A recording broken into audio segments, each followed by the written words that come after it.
How much time is too little time, Dan, for you to properly evaluate a deal? Experience. Good judgment comes from experience. Bad judgment comes from experience. And if you get enough, you can pretty much in a matter of 20 minutes go, yeah, I really like this transaction. Because the first thing they're going to do is they're going to have a conversation with the procuring mortgage broker. And they're going to go to Google, look at the property. What does it look like? They're going to pull title, pull the documents down. You pull trust deeds. Maybe there's a first or a second. That's a very important sequence because you're also going to see what the history of refinancing is. That gives an overview of the borrower. Any background of litigation, any background of divorces, things like that. It'll all be there so you get a real good feel of that person and their integrity. And then you want a certified appraisal, not a broker's opinion. Here you've got this in a pretty nice location, but you have to go on a database and look up the environmental condition. So even though that property may not have environmental problems, 100 feet away, 200 feet away, there might be 5 different properties around that have an environmental problem. Can you just tell us a little bit about how you structure your sequence of questions to look at a deal? A young person who's getting in the business should write these questions down and effectively memorize, starting from how much, what kind of property, what is the purpose of the loan, is it a first or a second, going through, let's say, 15 or 20 different subjects. Just write them down and then at the same time reorder them in the level of importance. And then you start practicing with your customers, with your borrowers. After a few, go back and look at it and say, okay, am I doing this right? Should I reprioritize these to get them to a sequence and a flow? The other thing is being a natural, you don't want to sound like a robot. Listen to their stories about their family and their motivations and their insecurities, and ultimately you'll get to the point where you have enough data to build your file, put it together to construct a formal presentation to a lender. Okay, welcome to another episode of Affordable Housing and Real Estate Investing. Guys, today I'm so honored to bring on Dan Harkey onto the podcast. He has had a lending business that was so successful, and he is still doing a business today, but he is full of so much experience. And when I first had a little walk with him and I got to understand him as a person, but more importantly, understand how he's able to take his business from a small size business to a huge lending operation, I was so impressed. And there were just so many things that as a new investor today, when people send me deals or properties, sometimes they're in areas that I don't know anything about. Sometimes they're huge deals and I don't even know where to start. But Dan's the guy that's going to be able to teach you all how to take these deals from almost any estate and break it down in such a way that you can understand the risk associated with those deals and ultimately learn how to make a decision. So Dan, welcome to the podcast today. How are you doing today, man? Welcome. Thank you. Well, Dan, for people that don't know you, who is Dan and how did you even get into the whole landing business? Dan is a guy that started small as basically a high school teacher, and then ended up running a real estate organization, an escrow company, a general insurance agency, a property management company, and a mortgage company. And by 1985, that was driving me nuts. And so I consolidated it into just sold every part of it except for the hard money lending industry. And then I grew into probably the largest hard money lending company in California. When we say largest hard money lending, like what were you doing in terms of volume at that point in time? About 30 million a month. Wow. Yeah. So it was fun while it lasted. And 2007 came and we started having defaults and a lot of problems and everything. And out of the ashes and the dust, here I'm still here. And I've actually turned the company over to my daughter, so she runs it. And I still work and some consulting, and I write articles pretty much every day and post them on LinkedIn and to keep busy. And, small little plug there. If you guys are not following Dan Harkey on LinkedIn, make sure you guys follow him today because this guy provides such insightful articles every single day, value packed, and is truly, in terms of value per minute, you cannot do any better than what Dan's putting out. So make sure you follow him on LinkedIn. And Dan, thank you so much for sharing a little bit about your story. And if you're okay with that, I want to get right into it because, doing that much volume in loans, Dan, again, going back to being a little selfish here, sometimes I get deals sent to me and I don't even know where to start, Dan. And I remember reading about some of the materials that you have shared with me. It's about asking the right questions. And sometimes when you ask the right question, you can understand what is the loan asking for, but there's a sequence and there's structure behind it. So can you just tell us a little bit about how you structure your sequence of questions to look at a deal? Let's start there and then maybe we can go to an example Sure. afterward. Yeah, sure. Some mortgage brokers kind of wing it, and you can tell that they wing it because they don't really have a sequence. Where a guy like me, I mean, I've been doing it so long, I can just roll it off. And a young person who's getting into business or a person that wants to be really professional should write these questions down and effectively memorize them. I mean, starting from how much, what kind of property, what is the purpose of the loan, is it a first or a second, going through, let's say, 15 or 20 different subjects. These are things that I've written articles on. They're both on LinkedIn, and also if anybody wants copies of any of my articles, I've written, I don't know, 400 articles on the subject. They can ask them at dan@danharkey.com. That's Harkey, and I'll be happy to send them whatever article on whatever subject that they're interested in. But I find that when I am working with agents, it's sometimes frustrating because they really don't have a sequence. They don't really even understand a sequence. And you'll ask them, well, you'll start asking them and they don't know and and it's frustrating. The first thing a person should do is just write them down. And then at the same time, write them down, and then at the same time, reorder them in the level of importance at the point when you get them written down, and then you start practicing with your customers, with your borrowers. After a few, go back and look at it and say, okay, am I doing this right? Should I reprioritize these? I found that when I was doing it, you'll reprioritize them 2 or 3 times to get them to a sequence and a flow. The other thing is being a natural interaction between you and the borrower. You don't want to sound like a robot. The borrower is going to maybe not answer directly. I mean, you can't say 1, 2, 3, 4, 5, 6, 7. You've got to kind of ebb and flow with their emotions and listen to their stories about their family and their motivations and their insecurities. And ultimately, you'll get to the point where you have enough data to build your file to then put it together to construct a formal presentation to a lender. And after you've done your pre-assessment, a lot of times the deal is doable, but also a lot of times the deal is not doable. And every day when I'm listening to people, I find that the deal is not really doable for 100 different reasons. Help us understand when people typically look for a hard money loan, what kind of situations are they in? What's sort of like a common scenario that people come to you for a loan specifically? Well, I actually have a full chapter. I started writing a book, and when I got to 1,000 pages, an overview of the private money lending industry, I decided to forget the book. Nobody's going to read that kind of material. So I broke them up into little small segments, and I'm putting them on LinkedIn. I'm also working on my website at this point, danharkey.com, which is in construction. You can look at it, but it's not completed. That will have the entire book and other subjects so people can reference them. They can download them. They can do whatever they want. But my first chapter is why do people come to a hard money lender? And the obvious reasons are speed. The company just transacted a deal, 2.1 million in 2 weeks because the guy's loan came due. He had purchased the property with a seller carryback. His lender jerked him around, his institutional lender, and he had to close. So he had to close, and he came to a private money lender, and the company, not Dan, was able to get an appraisal, open an escrow, get all the appropriate documents from this borrower, and close it in 2 weeks. Wow. Number 2 is if a person had great credit, made great income, and had a great asset, they wouldn't need a private money lender. So private money is the borrowers have some set of problems that they bring, and that's the whole nature of this business. And I've been doing it for, I don't know, roughly 50 years.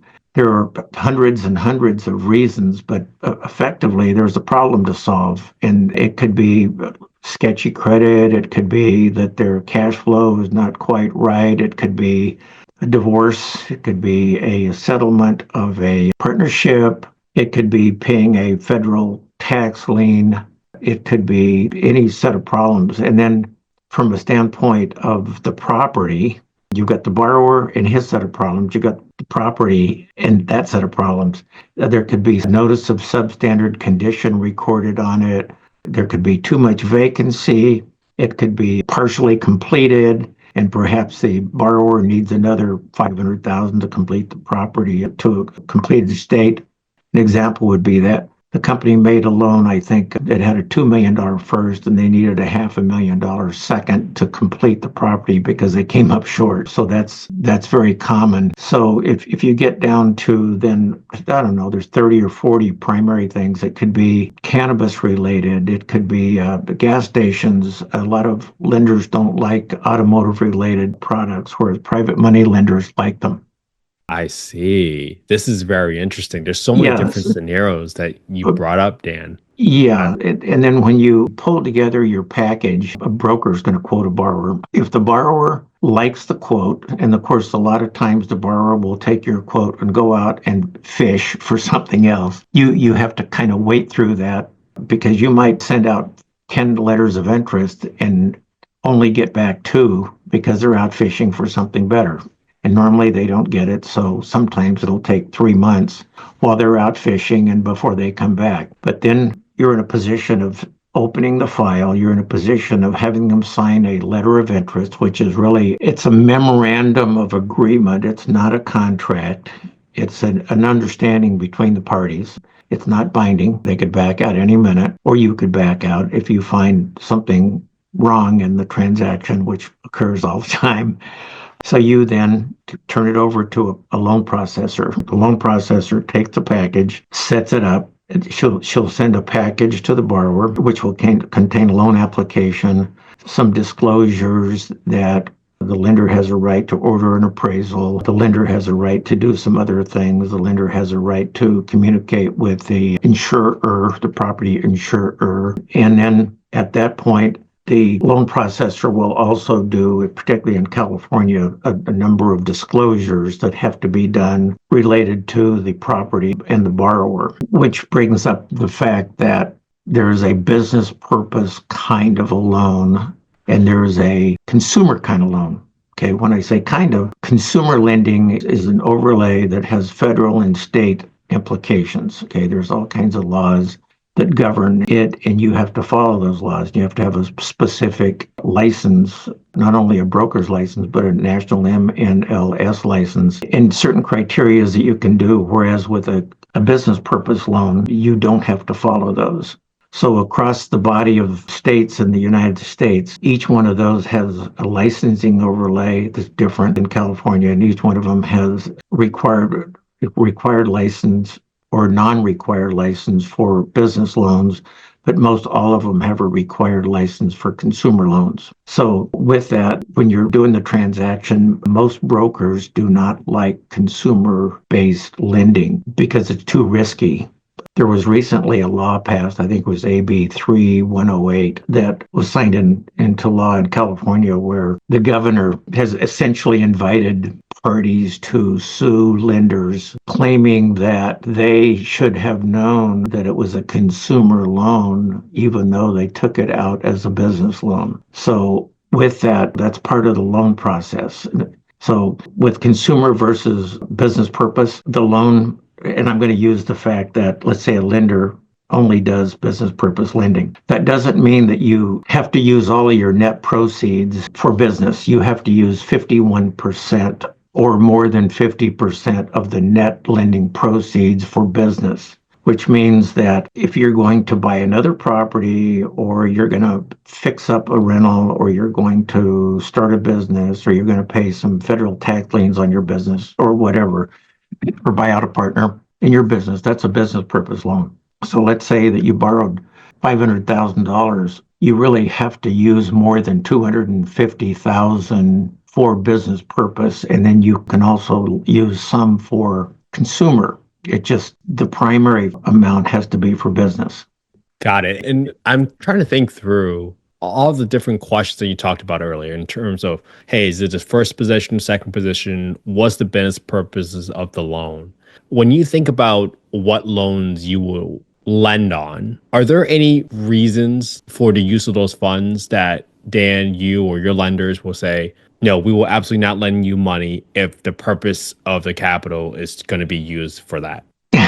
Yes, we've had an opportunity to make loans on topless bars. And because of the overlay of public relations, we just don't want to do that. And the same with abortion clinics. And we don't mind cannabis. When I say we, the we I'm talking is the industry, not necessarily me, not because I don't own the company.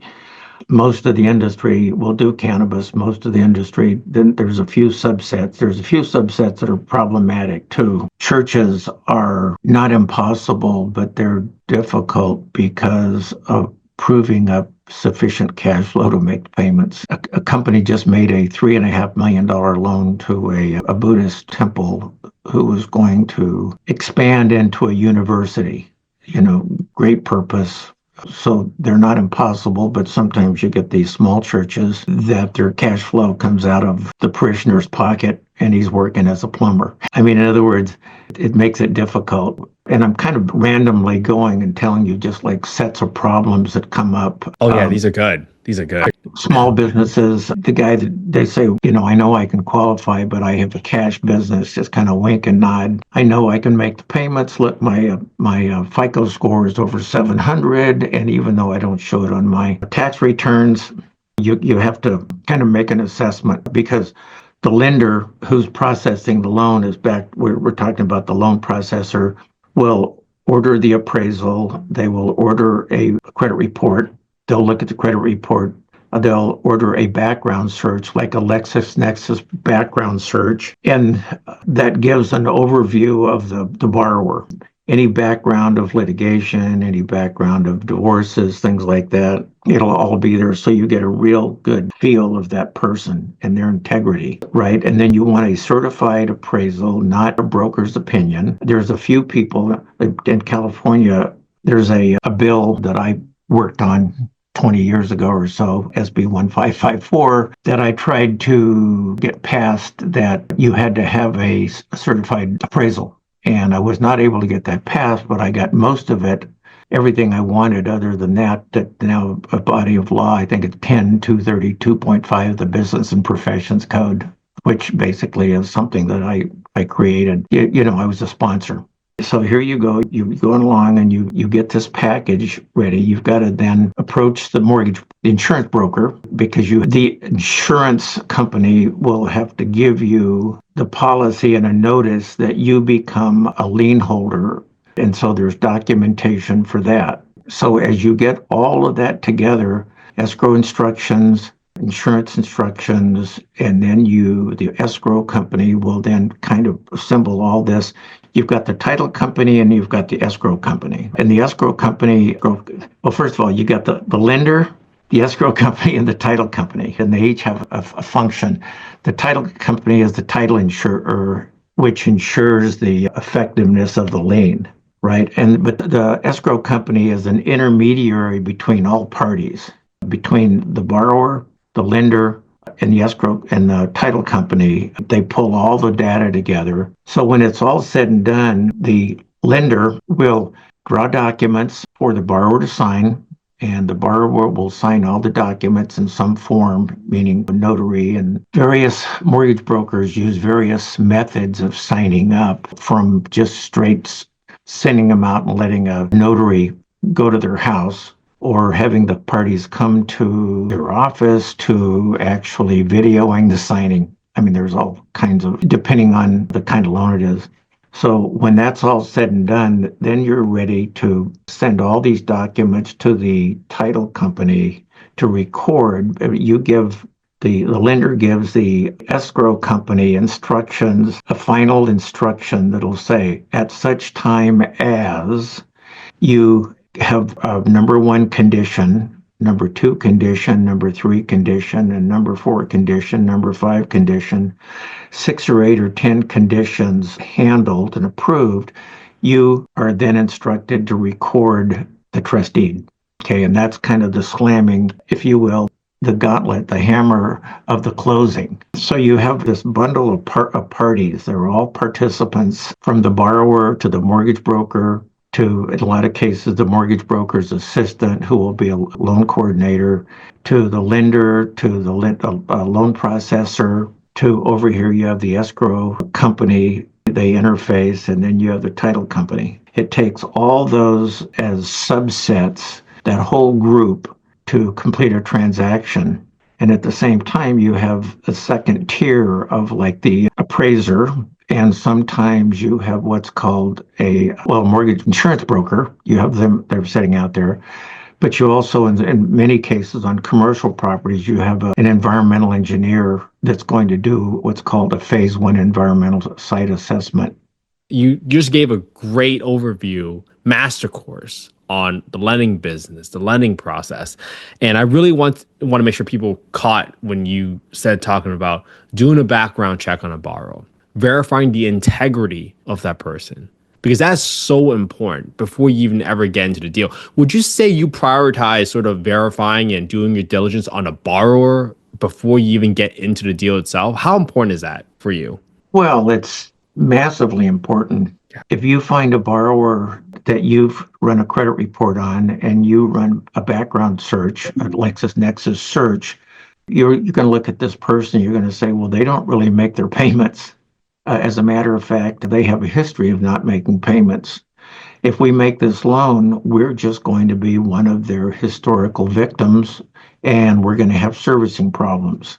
So the borrower's integrity is absolutely paramount, just like the property, and the quality of the property is paramount. The location is paramount. And thirdly, is their protective equity in the property is paramount.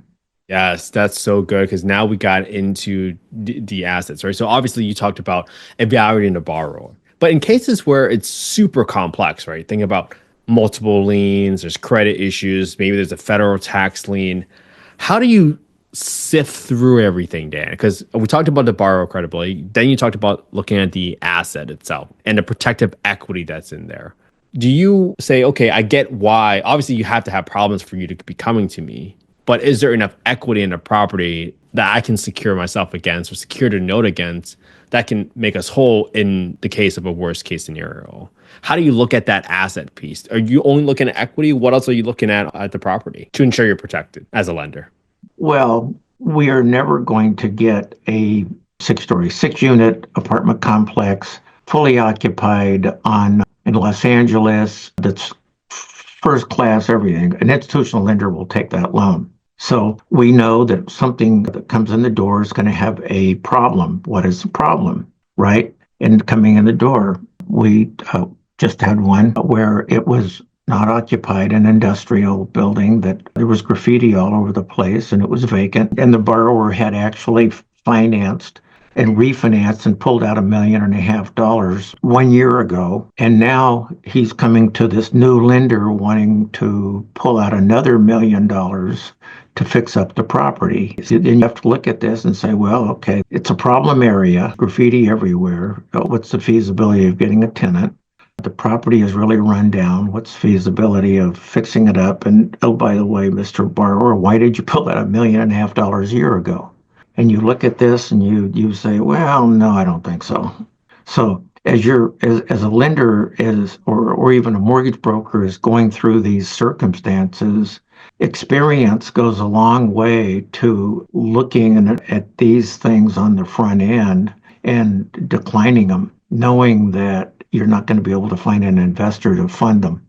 There could be too much vacancy, properties run down, general disrepair, mismanaged, parents passed away, the property is held by a successor trustee at a family trust, and the kids are waiting to get their hands on the money, and they're coming to you, want a loan because some of the kids want money, other ones want the property and the equity, but there's conflict of how much, and there's just all these things that are experiential. If as a young person getting into the business, there's no way of getting around the fact that you just have to get into it. A young person is going to they don't have the experience, right? And they're going to be a little insecure, but you just have to barrel through it. There's no other way. And that's why I invite young people to call me and I said, I don't know whether you've got a real deal or not. Let's just go through the process. And after we've done this 10 or 20 times, you're going to know what's doable and what's not. Yes, and that is so good. And I love the stories and examples that you're sharing with us, Dan, because every deal is different. But I love how you talked about how, hey, it was a perfect class A, grade A property, and institution in London would have picked it up. So there's going to be some hair to the deal. There's going to be some problems with the deal. And you got to figure out whether or not that risk is within a tolerable range for you as a lender. Now, obviously, sometimes folks need money for speed, to your earlier point. I mean, how much time is too little time, Dan, for you to properly evaluate a deal? Can you look at a deal now in like 10, 15 minutes and see, hey, this is probably going to work or not going to work? What can you Yeah, provide there in terms of advice? experience. Okay. Good judgment comes from experience. Bad judgment comes from experience, right? And if you get enough, you can pretty much in a matter of 20 minutes go, yeah, I really like this transaction. Because when assuming somebody experienced like me or another mortgage broker, the first thing they're going to do is they're going to have a conversation with the mortgage broker, the procuring mortgage broker, the guy that goes out and gets the loan for the person. They're going to have a conversation and they're going to then go to Google, look at the property. What does it look like? They're going to pull title, like using whatever title you can pull title. You can pull the documents down. You can pull trust deeds. Maybe there's a first or a second. That's a very important sequence because you're also going to see what the history of refinancing is, right? In other words, like the example I used earlier where the guy refinanced a year ago and pulled out $100.5 million, that's because we pulled title. So in a matter of a few minutes, you're going to be able to get a real mental picture of a transaction. Another example is looking at a Walgreens, and Walgreens went out just like there's a consolidation all over the United States of retailers for a lot of reasons, which everybody pretty much understands. So here you've got this nice Walgreens in a pretty nice location, but part of a commercial property is that you have to go on a database and look up the environmental condition. Okay, so even though that property may not have environmental problems, 100 feet away, 200 feet away, 300 feet away, there might be 5 different properties around that have an environmental problem. And specifically, let me use one that I'm familiar with. Yeah. Let's get off of the Walgreens for a second. There was a 20,000 square foot parcel in Los Angeles, and the guy that owned it free and clear, and he had worked there for 35 years, and his grandfather basically gave him the property as an inheritance. The father sued him, saying that's really my property, not yours. So there was extended litigation. He won in court. The father's son then owned the property, not the father. Came to us and said, I've got about $500,000 worth of needs here because I just need to clean up my cash flow. And he had just a great piece of property in a great location, and it was a pizza store, lots of parking, everything about it was good, except next door was a dry cleaner. Okay, environmental catastrophe in the making, had been there since 1950s. So we ordered a phase 1 environmental site assessment, and that means that the environmental engineer goes to the property, inspects it, goes to all the public records, looks at all the properties around it to see what contamination issues there are, if any, and are there any open reports, or have they all been closed out by the Environmental Protection Agency, right? Well, in this case, it was determined that a dry cleaner is such a problem that the lender needed soils borings. Okay, that's called a phase 2. A phase 1 is just public reports and assessment of what's going on around, everything you can find in public records. But since there's a dry cleaner that's been there since the 70s, you need to have a company come out and order 8 to 20 soils borings, just small. And they go into an analysis and it comes back. Well, in this case, there was contamination at about 8 locations around the property that needed to be mitigated.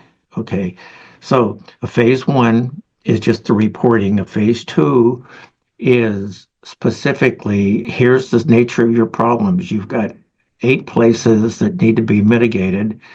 You need to put these essentially fans in the ground, and it's going to take 24 to 36 months of operating these things. And any buildings that go on there, you're going to have to engineer the building so that these pipes are going through the ceiling and out the top.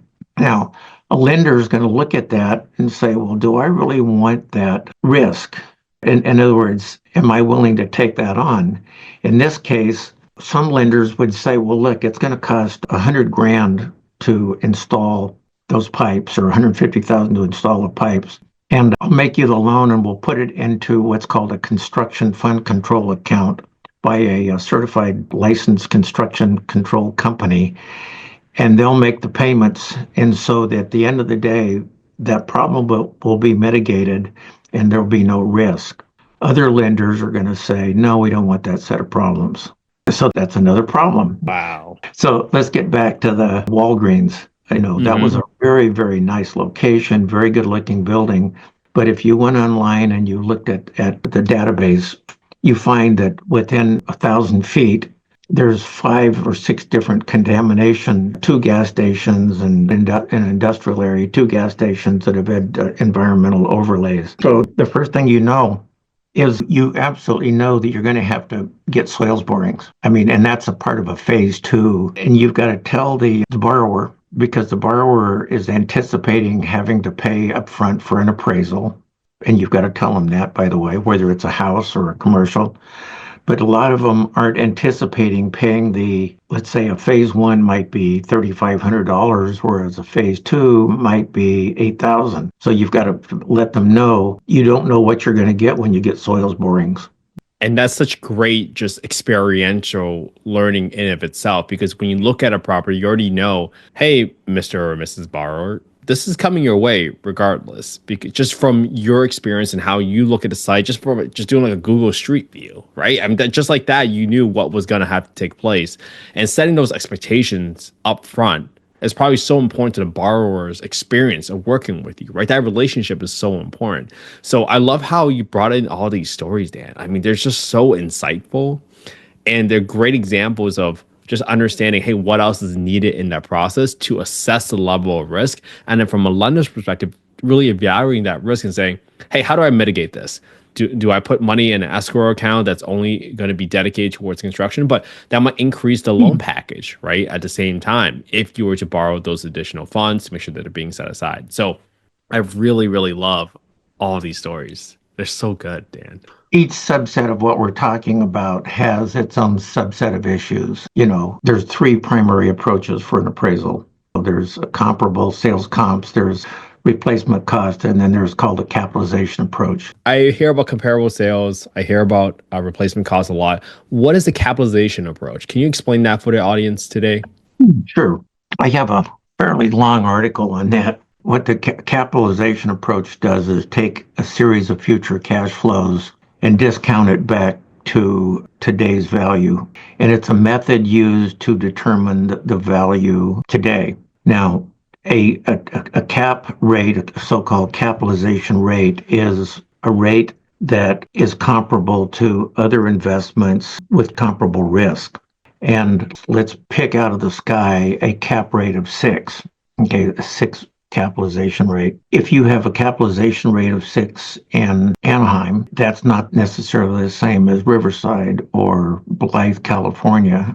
So that's one of the problems with a cap rate. But you have to always know that you have to work with an appraiser in a particular area to come up with the effective cap rate for that area, because they differ. It's a standard method across the United States, the most standard method, but it comes with flaws. And then my article goes very much into that, and I'm happy to send that to anybody. Oh, yeah. And we're going to link that in the show notes right down below for anybody who wants to listen or read any of the articles that Dan was referring in the podcast today. That's going to be so good. Yeah. I did have a certified commercial mortgage broker, CCIM, tell me that it was the most effective definition of cap rate that he had ever read, which feels good when somebody gives you that kind of compliment. Yeah. That was really good. That was a great, simple way of explaining it. Absolutely. That was stellar. Right. It's well comparative. Okay. Now you're comparing what's called net operating income of properties with no debt service. That's important. In other words, it's not a formula that's going to use debt at all. If you divide the net operating income by the cap rate, you'll get the value. So a lot can change if your net operating income, let's say you buy a building and your net operating income goes up by 50% and use the same cap rate, your value is going to go way up. Or let's say the market takes a dive, your cap rates might go up. I'm sorry, a lower cap rate means the value is higher. A higher cap rate means the value is lower. So it's a little different than you would think. I've got an article, happy to send it out. I wrote a 260-page book on underwriting commercial real estate, which I used to teach 8-hour and 16-hour seminars. And a lot of it's complex enough that you're just better off giving somebody data to let them go home and assemble this stuff. Because like even right now, I don't know how much you could expect a young whippersnapper out there to absorb, to take home as their experience. Well, Dan, this has been such a great conversation so far. I'm so grateful you came onto the podcast today and you shared exactly the process that you would go through as an experienced lender, your whole process, and you shared so many stories with us too. And Dan, I know we're getting towards time, but if people want to find out more about you, Dan, and get in touch with you and read your articles, where do you suggest that they go to follow you? Well, first of all, I've given 350 seminars in my career, and I've written a couple thousand pages of technical material. And I write on personal growth. I write on private money lending. I write on real estate finance. I write what I call human perspective, which is Dan's opinions on certain things like political and geopolitical stuff. And I write about the American enterprise. So I post a lot of it on LinkedIn, and I'm putting it on my website. When I'm saying putting it, we're right in the middle of putting the stuff there. It's www.danharkey.com, and of course my email address is dan@danharkey.com. I'm always willing to take phone calls as long as people understand that I'm doing it for free and not get into stories that take forever, right? In other words, be organized. And that's one thing that I try to encourage mortgage brokers. And matter of fact, I try to encourage a lot of people, if you're going to get on the phone with your lawyer, be organized, because your lawyer's happy to listen at $600 an hour. If you're going to get on the phone with a lender, be organized, because you'll lose your lender. They'll get frustrated, right? So in the same respect, if somebody's going to get on the phone and ask me a question, be organized. Sufficient that we can say, yeah, no, this is where you go. I'll send you an article on this subject and I'll help you. Okay. So I guess that's about it. And I don't mind, everything that we've talked about is really a separate learning class or teaching class here, from liens and encumbrances affecting real property transactions to the appraisal process and how that functions, to easements, to construction lending. Each one of these are a subset that you could teach a class on. The title industry and how that works, the environmental site assessments, the environmental issues. That's a whole class. So my suggestion that your readers or your viewers, there's no way to get into this other than just start asking questions and be organized, take notes, put a file together, and know that it's a long journey. Thank you so much for that advice, Dan. I mean, your notes about preparation, that's what's going to help you stand out, especially if you're someone that's new to the space. Take the time, do the homework, read Dan's articles, understand how he asks questions, how he approaches deals, so that when you go to Dan with a question or a potential deal, you're coming prepared, because time is so important. It's the most valuable asset, and we can never get it back. So be prepared. Make sure that you are presenting yourself in the best light by coming to prepared before you speak to someone like Dan. So Dan, this has been an amazing conversation, man. I'm so grateful you came onto the podcast. Seriously, Dan, this is so awesome. I was so pumped for this conversation today. You have no idea. I was telling my wife about it, but man, Dan, I cannot wait to have you back on the podcast. We're going to cover even more topics. I really want to continue having you do a brain dump of all your experience and knowledge, because our audience definitely benefit from someone with as much experience. And we'll walk on the beach again. Yeah, absolutely. All right, Dan, thank you so much for your Okay. time today, and we are out.